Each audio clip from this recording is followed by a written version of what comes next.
পুরো বিশ্বে সবচেয়ে বেশি পড়া হয় এমন কিতাব কোনটা?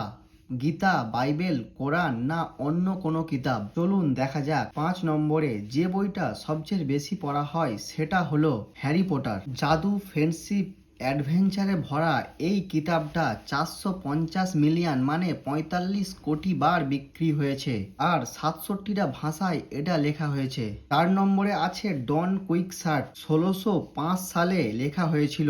এই কিতাবটা 500 মিলিয়ন মানে 50 কোটি বার বিক্রি হয়েছে। 3 নম্বরে রয়েছে লিটিল রেড বুক। মাও তেস-তুং এর লেখা এই কিতাবটা চীনে যুদ্ধের সময় প্রতিটা মানুষের হাতে দেখা গিয়েছিল। এখনো পর্যন্ত 800 মিলিয়ন মানে 80 কোটি বার এই বইটা বিক্রি হয়েছে।